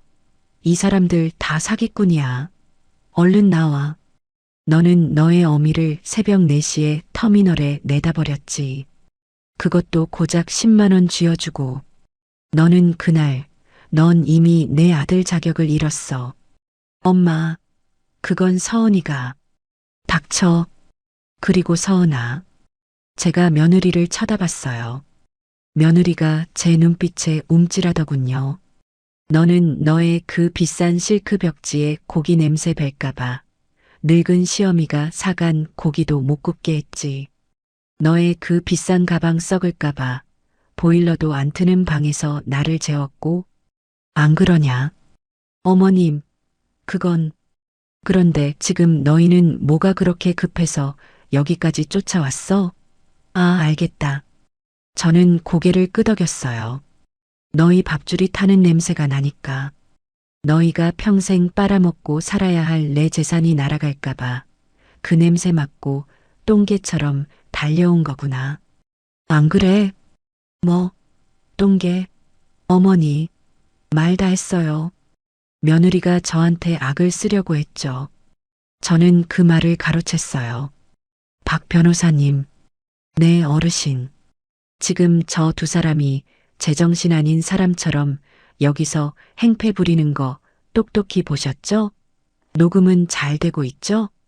박 변호사가 조용히 웃으며 자기 양복상의 주머니를 툭툭 쳤어요. 그럼요, 어르신. 저분들 목소리 아주 생생하게 잘 담기고 있습니다. 치매 운운하는 소리까지 전부요. 그 말에 아들놈과 며느리의 얼굴이 하얗게 질렸어요. 뭐, 녹음? 그래, 녹음이다. 너희가 나중에 내가 치매였다느니, 심신미약이었다느니, 그따위 헛소리로 이 계약 무효 소송 낼까봐 내가 다 준비했지. 저는 가방에서 제 옥도장을 꺼냈어요. 그리고 계약서 위에 올려놨죠. 김 사장, 이 사장님, 놀라게 해서 미안해요. 저것들, 이제 제 자식 아니에요. 그냥 길 가다 만난 빚쟁이보다 못한 놈들이죠. 계약 계속합시다. 엄마, 안 돼. 엄마, 제발. 아들놈이 그제야 제 앞에 무릎을 꿇었어요. 엄마, 내가 잘못했어. 내가 정말 죽을 죄를 지었어. 응? 엄마, 제발 이것만은, 이 건물만은 팔지 마. 이거 팔면 우리 뭐 먹고 살아? 응? 뭐 먹고 사냐고? 너희 두 팔 두 다리 멀쩡하잖냐? 나한테 기생할 생각 말고 너희 힘으로 벌어서 살아. 내가 평생 너희를 그렇게 가르쳤는데 헛배웠지. 어머니, 제가 다 잘못했어요.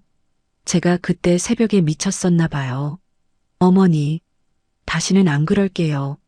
저희 집으로 다시 모실게요. 네, 제발.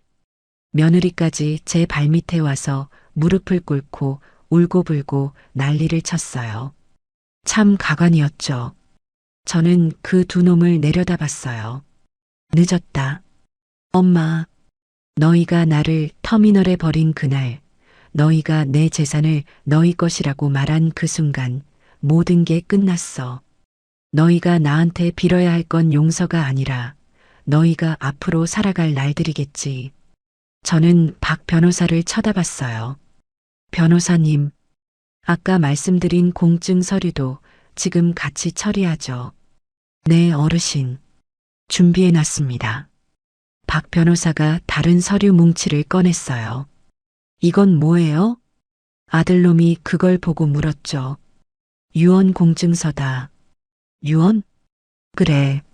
내 모든 재산을 사회에 환원하고 내 자식 김성우와 며느리 이서은에게는 단 10원 한 푼도 물려주지 않겠다는 내 마지막 유언장이다. 엄마, 그게 무슨 말이야? 엄마, 시끄럽다. 저는 도장 뚜껑을 열었어요. 그리고 계약서에 찍었죠. 꽝. 아주 선명하게 찍혔어요. 자, 이 사장님. 계약 끝났네요. 이제 이 건물, 이 사장님 겁니다. 아, 네. 감사합니다, 어르신. 그리고 박 변호사님. 여기도요. 저는 유언 공증서에도 똑같이 도장을 찍었어요. 아들놈과 며느리는 그 자리에 망연자실해서 주저앉아 있었죠. 김 사장, 저 두 사람 여기 못 들어오게 해요.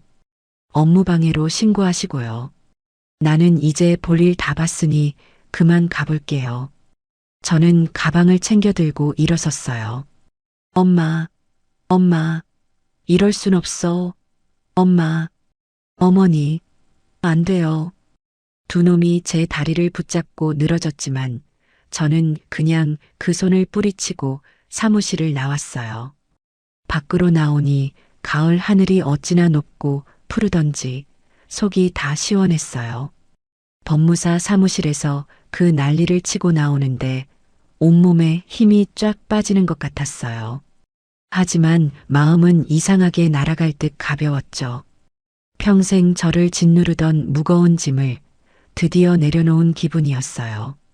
아들놈과 며느리가 뒤에서 엄마, 어머니 하고 울부짖는 소리가 들렸지만 저는 단 한 번도 뒤돌아보지 않았어요. 다음 날 제 통장으로 상가 건물을 판 돈이 고스란히 들어왔어요. 제가 평생 만져본 적 없는 그야말로 억소리 나는 돈이었죠. 며칠 뒤에는 최서방한테 넘긴 땅값을 제외한 나머지 땅들도 전부 팔려서 돈이 들어왔고요. 저는 은행 문이 열리자마자 읍내에서 제일 큰 은행의 VIP실로 갔어요. 제가 평생 문턱도 못 넘어봤던 곳이었죠. 은행 지점장이라는 사람이 버선발로 뛰어나와 저를 맞이하더군요. 아이고, 이순애 고객님, 어서 오십시오. 말씀 많이 들었습니다. 저는 그 사람들이 내주는 따뜻한 차를 마시며 제 통장을 내밀었어요. 이거요. 이 돈 좀 안전하게 굴려주세요. 나는 이제 아무것도 하기 싫고 그냥 이자나 받으면서 편하게 살고 싶어요. 그럼요, 고객님. 저희가 아주 안전하고 이율 좋은 상품으로. 됐고요. 나는 그런 거 머리 아파서 몰라요. 그냥 제일 안전한 데다 넣어줘요. 그리고 조건이 있어요. 말씀만 하십시오, 고객님. 내 자식, 김성호. 며느리 이서은. 그 두 놈 이름으로는 10원 한 푼도 못 빼가게. 내가 죽어도 못 가져가게. 그렇게 만들 수 있어요? 지점장이 제 눈치를 보더니 조용히 고개를 끄덕였죠. 네, 어르신. 지정 수익자를 아예 다른 사람으로 해놓거나 신탁상품으로 묶어두시면 됩니다. 법적으로 완벽하게 가능합니다. 그럼 그렇게 해요. 내 수익자는 아직 못 정했는데 천천히 정하셔도 됩니다.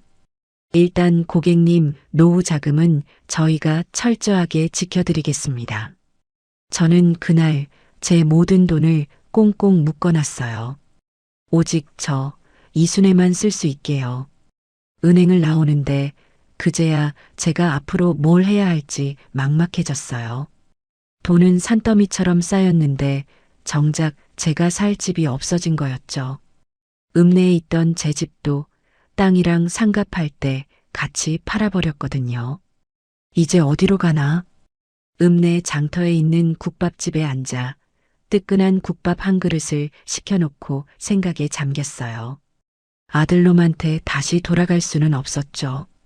그놈들이 저한테 한 짓을 생각하면 이제 얼굴도 보고 싶지 않았어요. 그렇다고 이 좁은 읍내에서 혼자 살자니 그것도 싫었어요. 아들놈이랑 며느리가 또 언제 쫓아와서 돈 달라고 행패를 부릴지 몰랐으니까요. 아이고 할머니, 혼자 오셨어요? 무슨 걱정 있으신가 봐. 국밥이 다 식겠네. 국밥집 사장님이 저한테 말을 걸었어요. 사장님, 나 돈은 많은데 갈 데가 없네. 어디가 좋을까? 에이 할머니, 돈 많으면 뭐가 걱정이에요. 요즘 세상에 돈 많은 노인네들이 제일 살기 좋은 데가 따로 있다던데. 그런 데가 어딘데요? 그 외 텔레비전에 나오는 거 있잖아요. 실버타운인가 뭔가. 밥도 다 해주고 청소도 해주고 아프면 의사도 와주고 돈만 있으면 거기가 천국이라던데. 실버타운. 그 말이 제 귀에 쏙 들어왔어요. 저는 그날 국밥을 먹는 둥 마는 둥 하고 집에 돌아와서 밤새도록 인터넷을 뒤졌어요. 아니, 제가 뭘 알겠어요. 읍내 PC방에 가서 젊은 총각한테 돈 10,000원 쥐어주고 물어봤죠. 총각, 나 돈 좀 있는데 늙은이 혼자 살기 제일 좋은 데가 어디요? 그 총각이 실버타운이라는 걸 찾아서 보여주는데 아주 눈이 휘둥그레졌어요. 무슨 호텔처럼 삐까뻔쩍하더군요. 안에 수영장도 있고 골프장도 있고 식당도 한식, 중식, 양식 다 있었어요. 총각, 여기는 새벽에 화장실 물소리 내도 괜찮은가? 네, 할머니, 그게 무슨 말씀이세요? 당연하죠. 여기서는 밥 먹을 때 고기 구워도 냄새 밴다고 타박 안 하나? 에이 할머니, 농담도. 여긴 돈만 내면 왕처럼 모시는 데예요. 왕처럼 모신다. 그 말이 제 가슴에 와서 박혔죠. 저는 그 길로 서울행 버스를 다시 탔어요. 아들놈 보러 가는 게 아니라 내 남은 인생을 보낼 궁전을 보러 가는 거였죠. 제일 비싸고 제일 좋다는 그 실버타운에 상담을 받으러 갔어요. 서울 근교에 있었는데 공기도 좋고 산으로 둘러싸여 있어서 꼭 별장 같았죠. 정문에서부터 경비원들이 저한테 90도로 인사를 하더군요. 안으로 들어가니 로비가 무슨 호텔 로비처럼 반짝거렸어요. 상담실로 안내받았는데 아주 싹싹하게 생긴 젊은 여자가 저를 맞이했죠. 어르신 반갑습니다. 저희 풍경 팰리스에 오신 걸 환영합니다. 여기까지 오시느라 힘드셨죠? 뭐 드시겠어요? 커피? 아니면 따뜻한 대추차? 며느리 서은이가 저한테 손님용 컵을 내밀던 것과는 차원이 달랐어요. 됐어요. 나 집 보러 왔어요. 여기서 제일 좋고, 제일 넓고, 제일 비싼 방. 그걸로 보여줘요. 제 말에 상담 직원의 눈이 반짝이더군요. 네, 어르신. 마침 제일 좋은 펜트하우스 자리가 하나 나왔습니다. 이쪽으로 오시죠. 저는 그 직원을 따라서 집을 구경했어요. 세상에, 세상에. 제가 아들놈이랑 며느리한테 쫓겨났던 그 좁고 냄새나던 옷방과는 비교도 안 됐죠. 거실이 웬만한 집 안방보다 넓었고 창밖으로는 산이 한눈에 다 보였어요. 침실도 2개나 있었고 화장실도 2개였죠. 어르신, 이 방은 특히 저희가 자랑하는 효도방입니다. 자제분들이 오시면 주무실 수 있게. 됐어요. 자식들 올 일 없어요. 이 방은 내가 그냥 창고로 쓰면 되겠네. 그리고 화장실을 봤어요. 어르신, 저희는 어르신들 편의를 위해서 모든 변기에 자동 물내림 기능을 설치했습니다. 일어나시면 알아서 물이 내려가죠. 소리도 아주 조용합니다. 그래요? 그럼 내가 새벽 4시에 물을 내려도 아무도 뭐라고 안 하겠네. 네. 어르신. 농담도 잘하시네요. 그럼요. 24시간 언제든 편하게 쓰셔야죠. 저는 그 자리에 멈춰 섰어요. 여기, 이 집으로 하겠어요. 네. 어르신, 정말이십니까?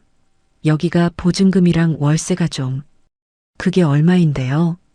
직원이 조심스럽게 금액을 말하더군요.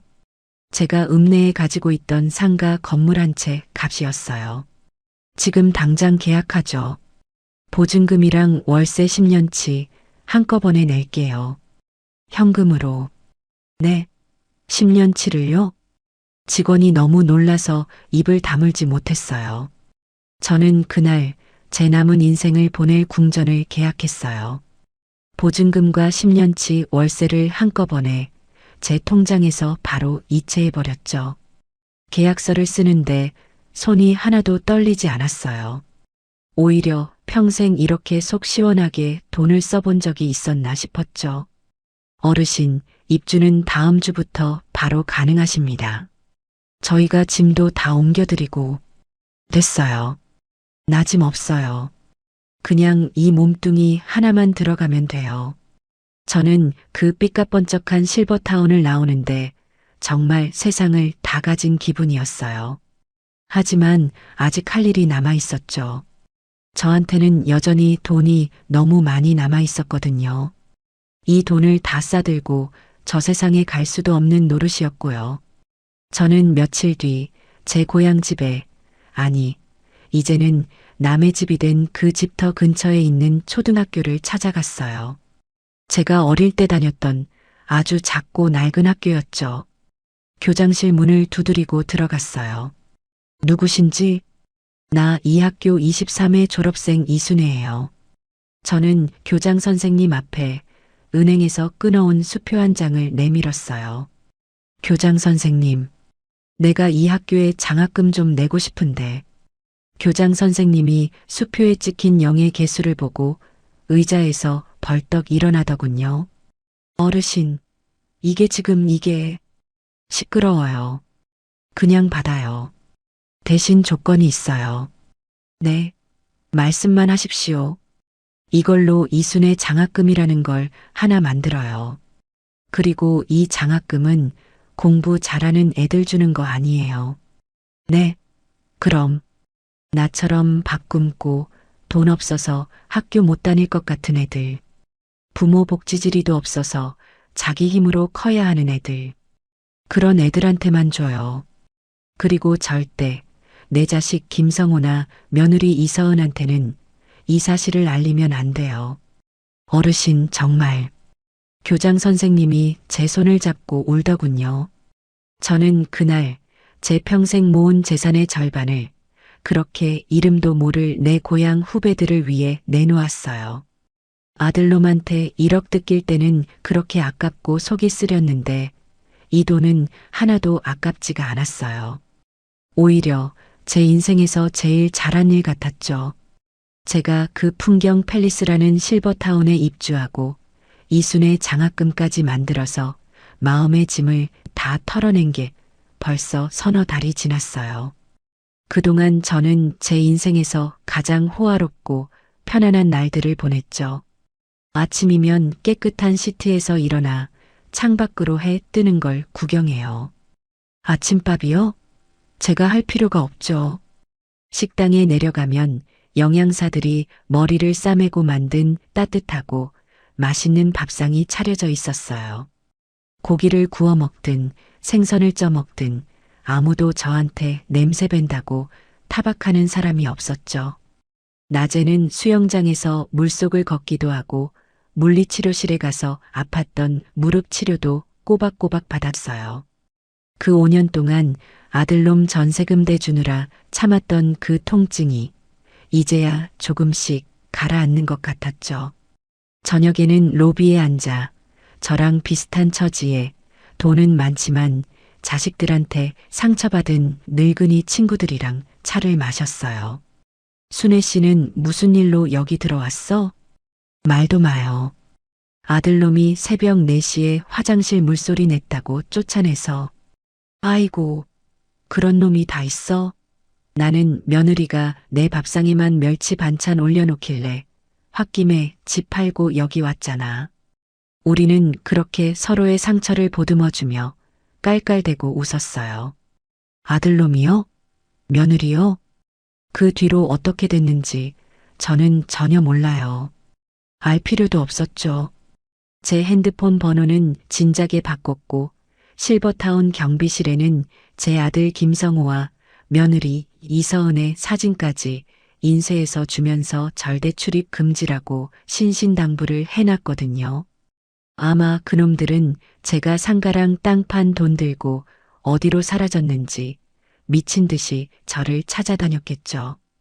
김 사장한테 들으니 그놈들이 법무사 사무실에서 쫓겨난 날 제 고향 집까지 쫓아왔었다더군요. 하지만 집은 이미 다른 사람한테 팔려서 대문은 굳게 잠겨 있었죠. 며느리가 그 대문 앞에서 나와 이 늙은 여우야, 내 돈 내놔 하고 악을 쓰다가 동네 사람들한테 망신만 당하고 쫓겨갔다고 했어요. 그 다음에는 읍내 은행에 쫓아와서 내가 아들인데 엄마 통장 좀 보자 하고 행패를 부리다가 은행 경비원들한테 끌려나갔다고도 하고요. 그 모든 게 저한테는 그냥 다른 세상 이야기처럼 들렸어요. 그러던 어느 날이었어요. 그날은 제가 물리치료를 받고 노천 카페에서 따뜻한 햇볕을 쬐면서 대추차를 마시고 있었죠. 그런데 저 멀리 실버타운 정문 쪽이 아주 소란스럽더군요. 나 이거 안 나. 나 우리 엄마 만나러 왔어. 고객님, 이러시면 안 됩니다. 면회 신청이 안 되어 있으십니다. 아주 익숙한 목소리였어요. 제 아들 김성호였죠. 그리고 그 옆에는 어머니, 이순애, 어디 계세요? 저희 왔어요. 하고 목이 쉬어라 소리 지르는 며느리 이서은의 목소리도 들렸고요. 그놈들이 결국 여기까지 저를 찾아낸 거였어요. 경비원들이 2사람을 막아섰지만 그놈들은 꼭 빚받으러 온 사람들처럼 경비원들을 밀치고 로비 안으로 뛰어들어왔어요. 몇 달 만에 본 2사람의 행색은 그야말로 처참했죠. 아들놈은 회사에서 잘렸는지 양복도 아니고 무슨 낡은 잠바떼기 하나를 걸치고 있었어요. 얼굴은 술에 절었는지 푸석푸석했고요. 며느리는 더 가관이었죠. 그 비싼 실크 벽지 운운하던 그 깔끔함은 어디 가고 머리는 산발에 눈 밑은 시커멓고 그 비싸다던 명품 가방은 어디다 팔아먹었는지 낡은 에코백 하나를 어깨에 메고 있었어요. 두 사람이 로비에 두리번거리다가 노천 카페에 앉아있는 저를 발견했죠. 엄마, 아들놈이 저를 보자마자 무슨 구세주라도 만난 것처럼 울부짖으며 달려왔어요. 엄마, 여기 있었어. 엄마, 우리가 얼마나 찾았는데. 아들놈이 제가 앉은 테이블에 쿵 하고 무릎을 꿇었어요. 엄마, 내가 잘못했어. 내가 정말 죽일 놈이야. 엄마, 나 좀 살려줘. 응? 나 회사에서 잘렸어. 집도 그 대출금 못 갚아서 은행에 넘어갔어. 서은이도 나랑 이혼한대.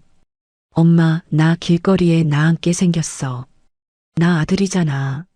엄마. 아들놈이 제 다리를 붙잡고 울며불며 매달렸어요.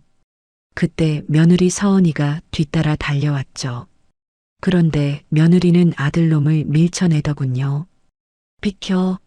이 무능한 자식아. 너는 이제 끝났어. 그러더니 며느리가 제 앞에 철퍼덕 주저앉았어요. 어머니, 저 인간이랑 저랑 이혼할 거예요. 어머니, 저 인간이 저 몰래 어머니 상가 담보로 사업한다고 또 빚을 냈더라고요. 어머니 재산만 믿고 저 인간 때문에 제 인생까지 망쳤어요. 어머니, 저 어머니가 주신 10만 원 아직도 갖고 있어요. 어머니, 제가 잘못했어요. 제가 그때 새벽에 미쳤었나 봐요. 어머니, 저 위자료 받아야 해요. 저 인간한테는 10원 한 푼도 못 받아요. 어머니가 주셔야 해요. 어머니가 저 불쌍한 며느리 위자료 좀 주세요. 네. 두 사람이 제 앞에서 서로 자기 인생이 더 망가졌다고 저더러 돈을 달라고 울부짖고 있었어요. 실버타운 로비에 있던 모든 늙은이 친구들이 저와 그 두 사람을 구경하고 있었죠. 저는 가만히 마시던 대추차를 마저 다 마셨어요. 그리고 찻잔을 탁 소리나게 내려놨죠. 다 끝났냐?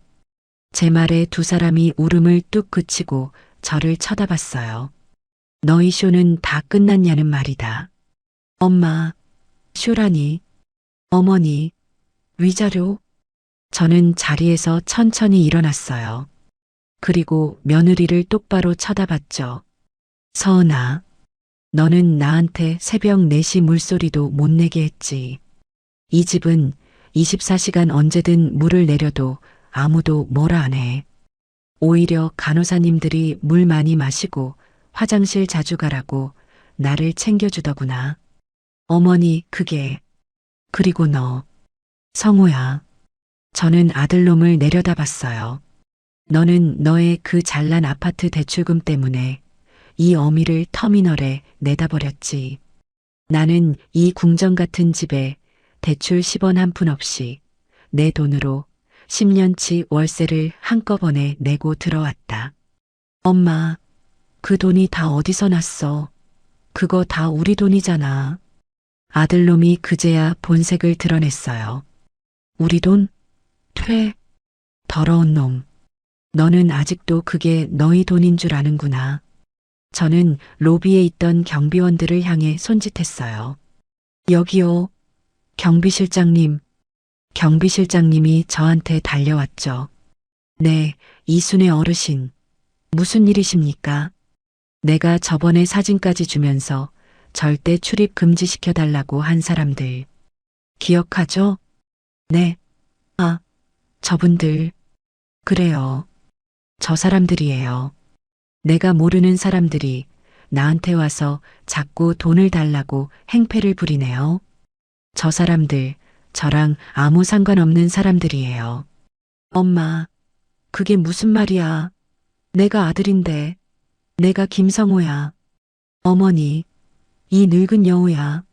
너 혼자 호강하니까 좋아? 내 돈 내놔. 며느리가 그제야 저한테 달려들려고 했죠. 경비원들이 두 사람의 팔을 붙잡았어요.